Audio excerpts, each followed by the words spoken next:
The Hobbit, Chapter 2, Part 1, Roast Mutton. Jumped Bilbo, and putting on his dressing gown, went into the dining room. There he saw nobody, but all the signs of a large hurried breakfast. There was a fearful mess in the room, and piles of unwashed crocks in the kitchen. Nearly every pot and pan he possessed seemed to have been used. The washing up was so dismally real that Bilbo was forced to believe that the party of the night before had not been part of his bad dreams, as he had rather hoped. Indeed, he was really relieved, after all, to think that they had all gone without him and without bothering to wake him up, but with never a thank you, he thought.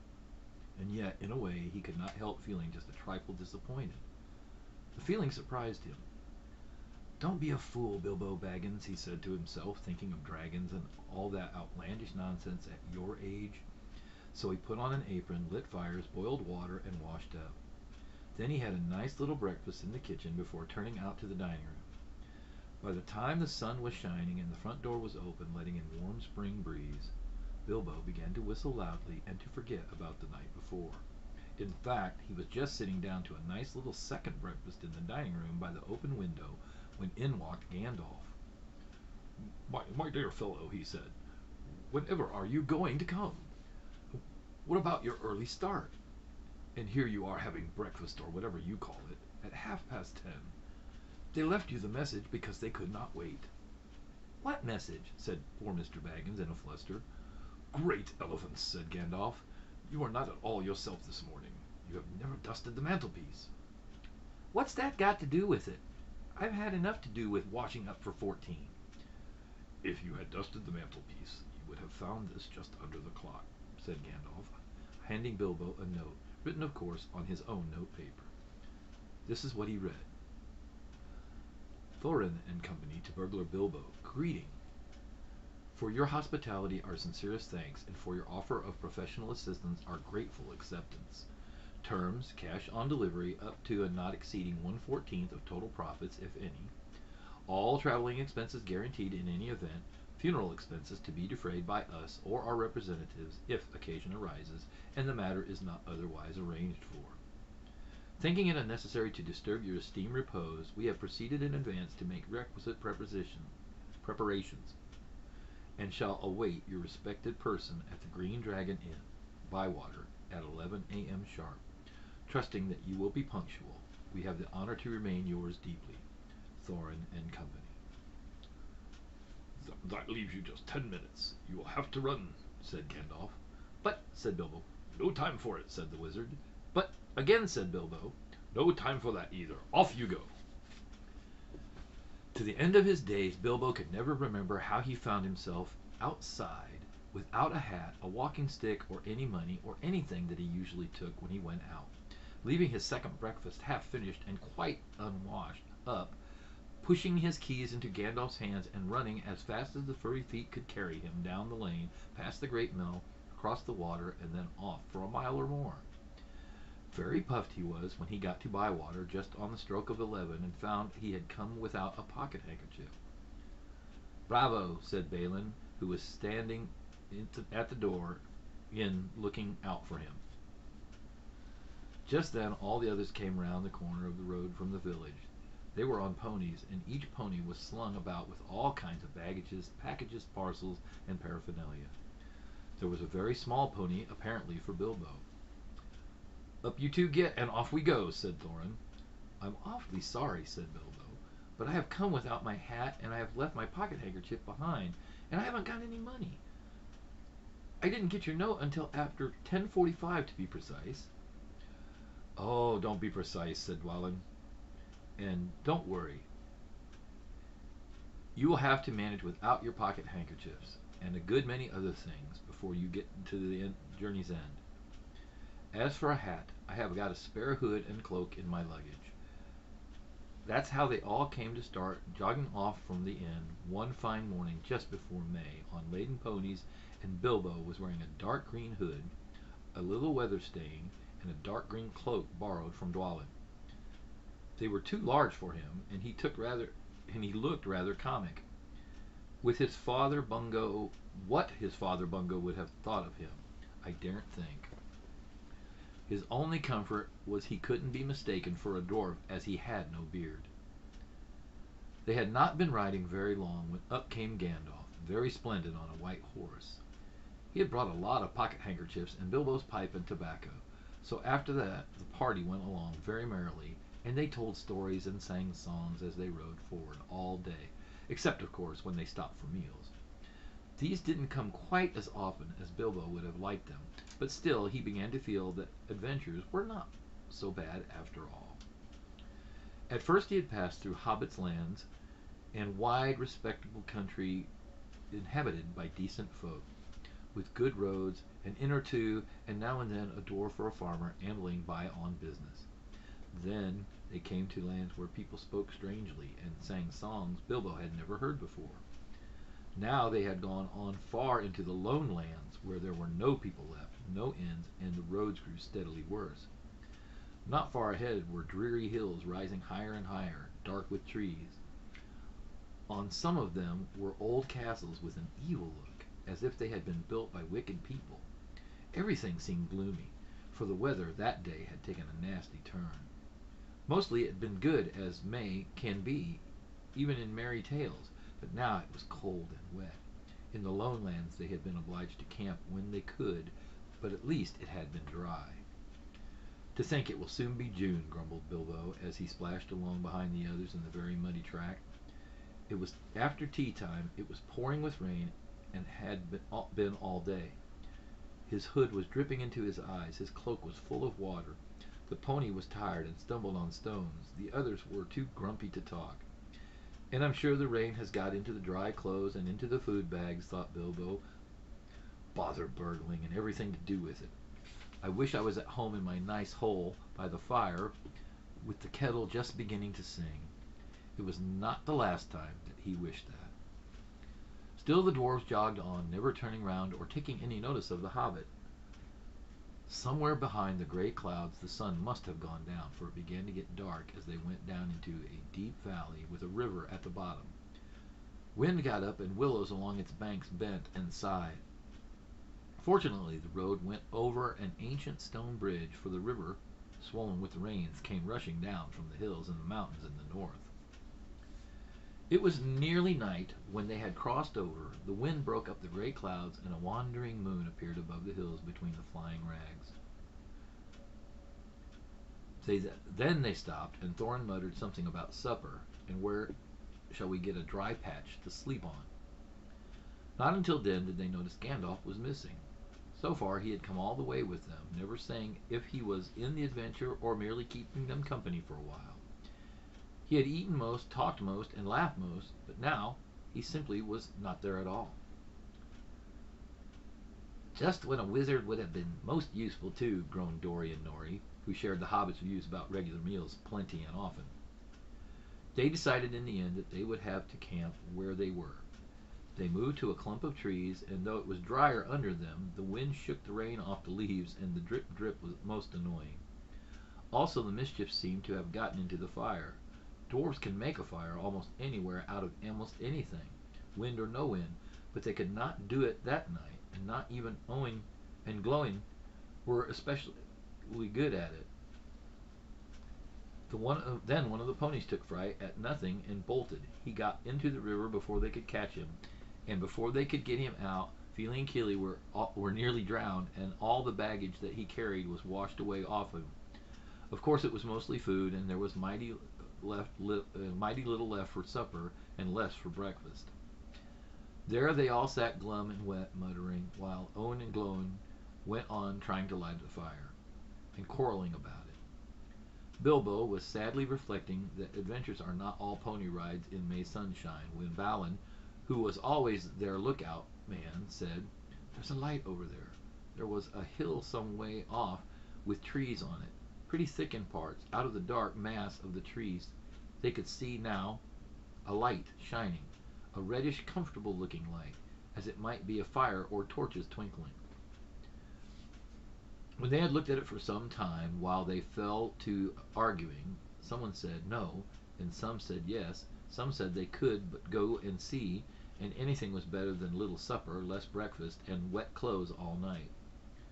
Others said, "These parts are none too well known and are too near the mountains. Travelers seldom come in this way now. The old maps are no use. Things have changed for the worse, and the road is unguarded. They have seldom even heard of the king round here, and the less inquisitive you are as you are going along, the less trouble you are likely to find," some said. "After all, there are 14 of us." Others said, "Where has Gandalf got to?" This remark was repeated by everybody. Then the rain began to pour down worse than ever, and Owen and Gloin began to fight. That settled it. "After all, we have got a burglar with us," they said, and so they made off, leading the ponies excuse me, with all due and proper caution, into the direction of the light. They came to the hill, and where soon is the wood, up the hill they went, but there was no proper path to be seen, such as might lead to a house or a farm, and do what they could, they made up a deal of rustling and crackling and creaking, and a good deal of grumbling and ratting, as they went through the trees in pitch dark. Suddenly the red light shone out very bright through the tree trunks not far ahead. "Now it's the burglar's turn," they said, meaning Bilbo. "You must go out on and find out all about that light and what it is. And if all is perfectly safe and canny," said Thorin to the Hobbit, "now scuttle off, and come back quick, if all is well. If not, come back if you can.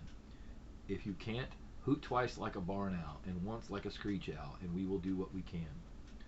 Off Bilbo had to go before he could explain that he could not hoot even once like any kind of owl, any more than fly like a bat. But at any rate, hobbits can move quickly in woods, absolutely quietly. They take a pride in it, and Bilbo had sniffed more than once at what he called all the dwarfish racket as they went along, though I don't suppose you or I would have noticed anything at all on a windy night, not if the whole cavalcade had passed 2 feet off. As for Bilbo, walking primly towards the red light, I don't suppose even a weasel would have stirred a whisker at it. So naturally he got right up to the fire, for fire it was, without disturbing anyone, and this is what he saw. 3 very large persons sitting around a very large fire of beech logs. They were toasting mutton on long spits of wood and licking the gravy off their fingers. There was a fine toothsome smell. Also, there was a barrel of good drink at hand, and they were drinking out of jugs. But they were trolls, obviously trolls. Even Bilbo, in spite of his sheltered life, could see that. From the great heavy faces of them, and their size and their shape and their legs, not to mention their language, which was not drawing-room fashion at all, at all. "Mutton yesterday, mutton today, and blimey if it don't look like mutton again tomorrow," said one of the trolls. "Never a blinking bit of man-flesh have we had for long enough," said the second. "What the hell William was thinking of bringing us into these parts at all beats me, and the drink running short. What's more," he said, jogging the elbow of William, who was taking a pull at his jug. William choked. "Shut your mouth," he said as soon as he could. "You can't expect folk to stop here forever just to be et by you and Bert. You're at village and half between your since we came down from the mountains. How much more do you want? And time's been up your way when you'd have said, 'Thank you, Bill,' for a nice bit of fat valley mutton like what this is." He took a big bite of a sheep's leg he was roasting and wiped his lips off his sleeve. Yes, I'm afraid trolls do behave like that. Even those with only 1 head each. After hearing all this, Bilbo ought to have done something at once. Either he should have gone back quietly and warned the friends that there were 3 fair-sized trolls at hand in a nasty mood, quite likely to try roasted dwarf, or even pony for a change, or else he should have done a bit of good, quick burglaring. A really first-class and legendary burglar would at this point have picked the trolls' pockets. It is nearly always worthwhile if you can manage it. pinched that very mutton off the spits, purloined the beer, and walked off without their noticing him. Others, more practical but with less professional pride, would have perhaps stuck a dagger into each one of them before they observed it. Then they might could have been spent cheerily. Bilbo knew it. He had read of a good many things and had never seen or done. He was very much alarmed as well as disgusted. He wished himself 100 miles away, and somehow he could not go straight back to Thorin and company, empty-handed. So he stood and hesitated in the shadows. Of the various burglarious proceedings he had heard of, picking the troll's pockets seemed the least difficult. So at last he crept behind a tree just behind William. Bert and Tom went off to the barrel. William was having another drink. Then Bilbo plucked up his courage and put his little hand in William's enormous pocket. There was a purse in it, as big as the bag to Bilbo. Ha! Thought he, warming to his new work as he lifted carefully out. This is the beginning. It was Troll's purse or the mischief, and this was no exception. There, who are you? It squeaked as it left the pocket, and William turned around and grabbed Bilbo by the neck before you could duck behind the tree. Blimey, Bert, look at what I've caught, said William. What is it? Said the others, coming up. Let me if I knows. What are ye? Bilbo Baggins, a hobbit, said poor Bilbo, shaking all over and wondering how to make owl noises before they throttled him. A burra hobbit, said they, a bit startled. Trolls are slow in uptake and mighty suspicious about anything to them. What's a burra hobbit got to do with my pocket anyways? Said William. And can you cook 'em? Said Tom. You can try, said Bert, picking up a skewer. He wouldn't make more than a mouthful, said William, who had already had a fine supper. Not when he was skinned and boned. Perhaps the more like him around about, and we might make a pie, said Bert. Here you are. There are any more of you sort of sneaking in these here woods, you nasty little rabbit? Said he, looking at the hobbit's furry feet, and he picked him up by his toes and shook him. Yes, lots, said Bilbo, before he remembered not to give his friends away. Oh, no, not at all, he said immediately afterwards. What do you mean? Said Bert, holding him upright up by the hair on his time. What I say, said Bilbo, gasping. And please don't cook me, kind sirs. I am a good cook myself, and cook better than I cook, if you see what I mean. I'll cook beautifully for you, and perfectly, beautifully breakfast for you, if you only won't have me for supper. Poor little blighter, said William. He had already had as much supper as he could hold. Also, he had lots of beer. Poor little blighter, let him go. Not till he says what he means by lots and none at all, said Bert. I don't want to have me throat cut in me sleep. Hold his toes in the fire till he talks. I won't have it, said William. I caught him anyway. You're a fat fool, William, said Bert, as I've said before this evening.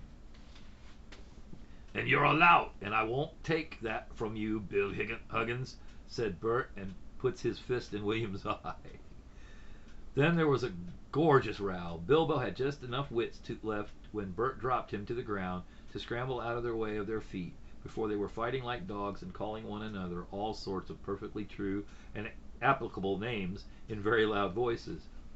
Soon they were locked in one another's arms and rolling nearly into the fire, kicking and thumping, while Tom whacked at both of them with a branch that bring them to their senses, and that, of course, only made them madder than ever.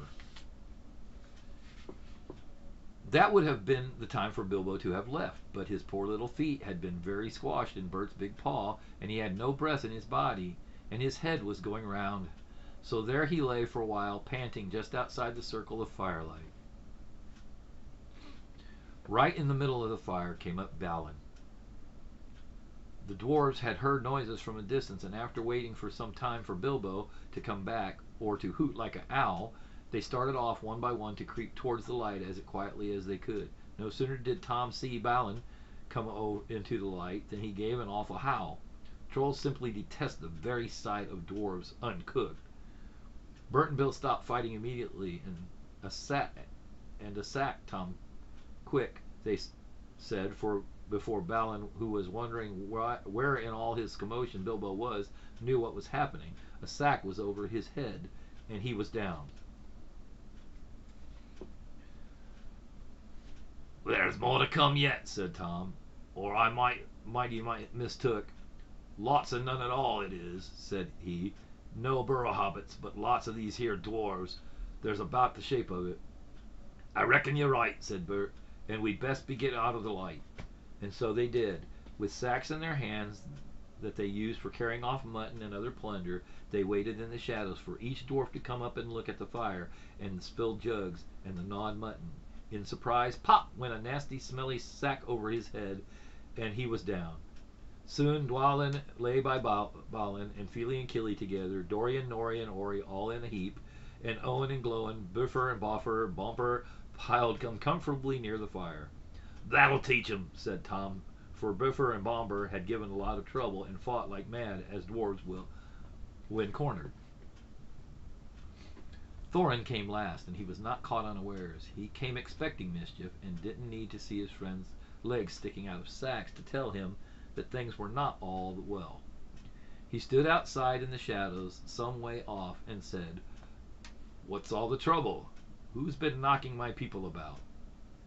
"It's trolls," said Bilbo from behind a tree. They had forgotten all about him. "They're hiding in the bushes with sacks," said he. "Oh, are they?" said Thorin, and he jumped forward to the fire. Before they could leap on him, he caught up a big branch, all on fire at one end, and Bert got the end of his eye before he could step aside. Then put him out of the battle for a bit. That put him out of the battle for a bit. Bilbo did his best. He caught hold of Tom's leg as well as he could. It was as thick as a young tree trunk. But he was sent spinning up into the top of some bushes when Tom kicked the sparks up into Thorin's face. Tom got a branch in his teeth for that, and lost one of the front ones. It made him howl, I can tell you.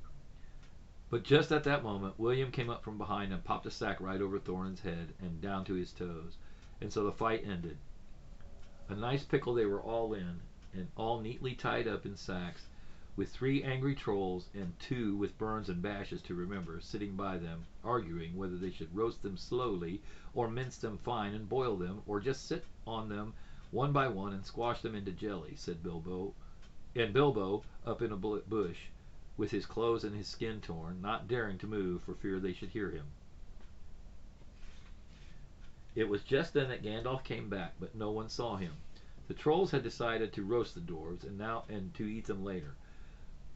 That was Bert's idea, and after a lot of argument, they had all agreed to it. "No good roasting them now. It'd take all night," said a voice. But Bert thought it was William's. "Don't start that argument all over again, Bill," he said, "or it will take all night." "Who's arguing?" said William, who thought it was Bert that had spoken. "You are," said Bert. "You're a liar," said William, and so the argument began all over again. In the end, they decided to mince them fine and boil them, so they got a great black pot and they took out their knives. "No good boiling them. We ain't got no water, and it's a long way to the well and all," said a voice. Bert and William thought it was Tom's. "Shut up," said they, or we'll never have done. And you can fetch the water yourself if you say any more." Excuse me. "Shut up," they said. "Shut up yourself," said Tom, who thought it was William's voice. "Who's arguing but you, I'd like to know?" "You're a booby," said William. "Booby yourself," said Tom. And so the argument began all over again, and went on hotter than ever, until at last they decided to sit on the sacks one by one and squish them, and boil them next time. "Who shall we sit on first?" said the voice. "Better sit on the last fellow first," said Bert, whose eye had been damaged by Thorin. He thought Tom was talking. "Don't talk to yourself," said Tom. "But if you wants to sit on the last one, sit on him. Which is he?" "The one with the yellow stockings," said Bert. "Nonsense. The one with the gray stockings," said a voice like William's. "I made sure it was yellow," said Bert. "Yellow it was," said William. "Then what do you say it gray for?" said Bert. "I never did," Tom said. Tom said it. That I never did, said Tom. It was you. 2-1, so shut your mouth, said Bert. Who are you talking to, said William. Now stop it, said Tom and Bert together. The night's getting on and dawn comes early. Let's get on with it. Dawn take you all and be stoned to you, said a voice that sounded like William, but it wasn't. For just at that moment the light came over the hill, and there was a mighty twitter in the branches. William never spoke, for he stood turned to stone as he stopped, and Bert and Tom were stuck like rocks as they looked at him.